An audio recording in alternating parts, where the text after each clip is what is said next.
जैसे इंसानी शरीर को तंदुरुस्त रखने के लिए प्रोटीन, कार्बोहाइड्रेट और विटामिन की जरूरत पड़ती है, ठीक वैसे ही फसल को तंदुरुस्त रखने के लिए और बीमारियों से बचाने के लिए कई पोषक तत्वों की जरूरत पड़ती है, जैसे कि नाइट्रोजन, पोटेशियम और फास्फोरस। पर इनके साथ ही कुछ और पोषक तत्व हैं जो फसल के लिए बहुत जरूरी हैं। इनमें से एक तत्व है जिंक। किसान भाई जिंक के दो उत्पादों को पहले से इस्तेमाल करते आ रहे हैं। पहला है जिंक 21%, जिसे 10 किलो प्रति एकड़ के हिसाब से, और दूसरा जिंक 33%, जिसे 4 किलो प्रति एकड़ के हिसाब से इस्तेमाल किया जाता है। अब आ गया है एक नई तरह का जिंक, जिसे बहुत कम मात्रा में सिर्फ 500 ग्राम प्रति एकड़ इस्तेमाल करने की जरूरत पड़ती है। वो है अनुपम जिंक। अनुपम जिंक बहुत ही कम मात्रा में ज्यादा पोषण देता है, साथ ही इसके और भी कई फायदे हैं। अनुपम जिंक पानी में पूरी तरह घुल जाता है।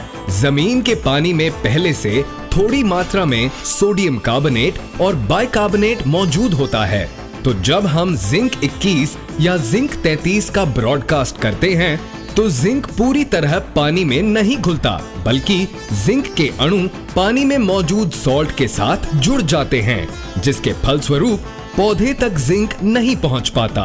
दूसरी ओर अनुपम जिंक पानी में पूरी तरह घुल जाता है और पानी में मौजूद सॉल्ट के साथ प्रतिक्रिया नहीं करता। ज्यादातर फसल की बिजाई के समय डीएपी का भी इस्तेमाल होता है। जिंक 21 और जिंक 33 जमीन में मौजूद डीएपी के साथ भी प्रतिक्रिया करता है और जिंक फॉस्फेट बनाता है, जो कि पानी में घुलनशील नहीं है। इससे दोहरा नुकसान होता है, ना तो फसल को जिंक मिल पाता है और ना ही फॉस्फेट। दूसरी ओर अनुपम जिंक घुल जाता है और डीएपी से कोई प्रतिक्रिया नहीं करता।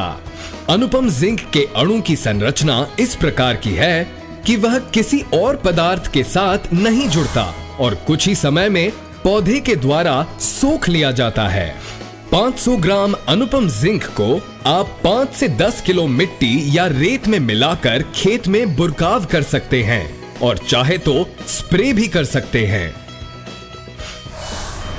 स्मिथ एंड स्मिथ का अनुपम जिंक।